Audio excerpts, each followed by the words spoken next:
इधर सीएम की घोषणा पर कैसे प्रशासन पलीता लगाता है, इसकी वानगी देखने को मिली मधुबनी में। मधुबनी के घोघरडीहा में 18 महीने पहले सीएम ने पुल और सड़क निर्माण का ऐलान किया था, लेकिन प्रशासन के नकारेपन की वजह से अब तक काम शुरू ही नहीं हुआ। लोग आज भी पुल निर्माण की बाट जोह रहे हैं।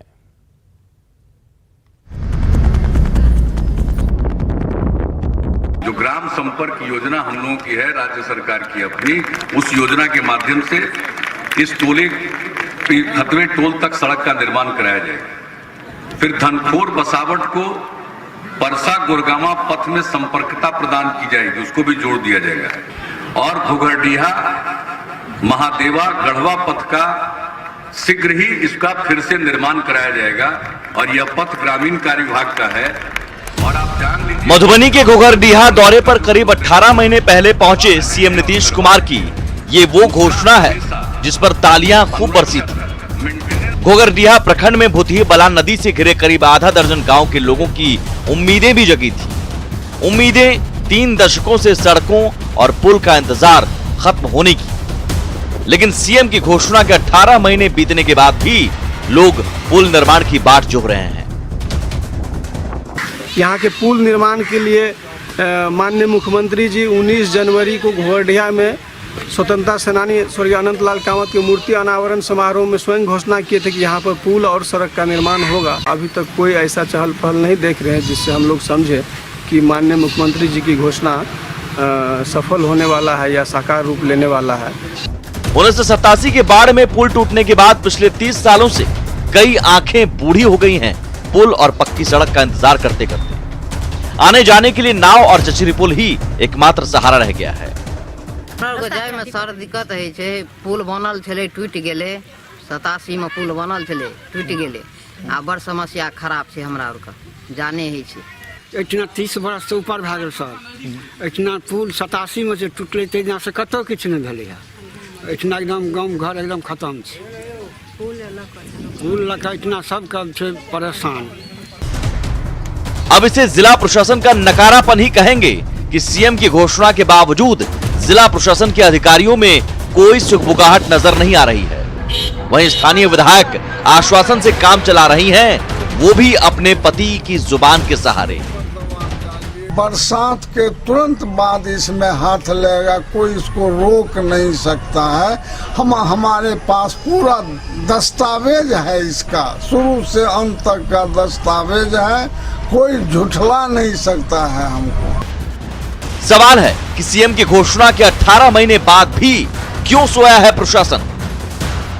सड़क और पुल निर्माण के लिए क्यों नहीं कोशिश हुई? क्या प्रशासन पर सीएम की घोषणा का भी असर नहीं? 30 सालों से पुल और सड़क निर्माण का इंतजार क्यों? क्या सीएम की घोषणा पर पलीता लगा रहा है प्रशासन? अमित रंजन, न्यूज़ 18 मधुबनी।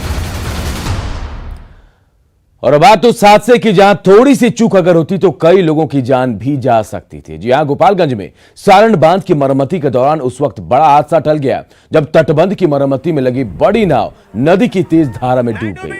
आप हादसे की तस्वीरें खुद देखिए कैसे मजदूर नाव पर सवार होकर हो रहे हैं, लेकिन इसी बीच नदी की तेज धार आती है और फिर चंद सेकंड में नाव जनरेटर समेत नदी की तेज धारा में समा जाती है। गनीमत यह रही कि मजदूरों को संभलने का थोड़ा मौका मिला और वो नाव से बाहर आ गए। नाव के पानी में डूबने से महज कुछ सेकंड पहले ही एक मजदूर ने दौड़कर बांस के सहारे अपनी जान बचाई। अगर थोड़ी सी चूक होती तो 2 लोगों की जान जा सकती थी।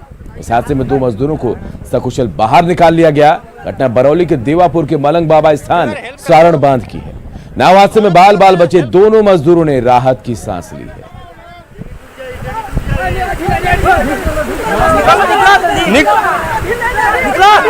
बांध नहीं डेंगी, बांध डूब गई।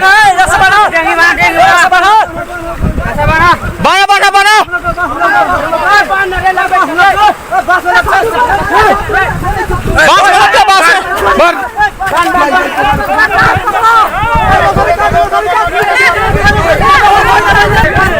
बांध के छोड़ दो, हाथ ना फंसो।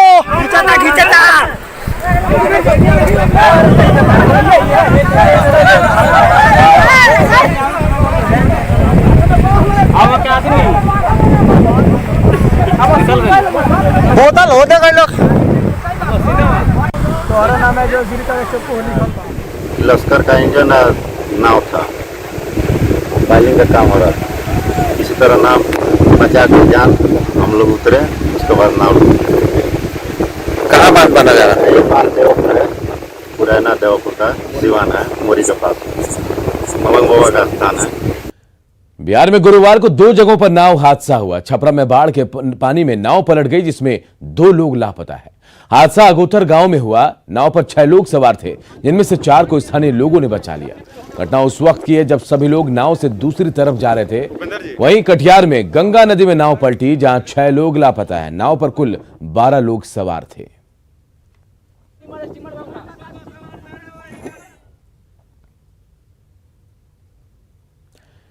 खगड़िया में खराब मौसम होने की वजह से गंगा नदी में नाव का परिचालन देर रात रोक दिया गया।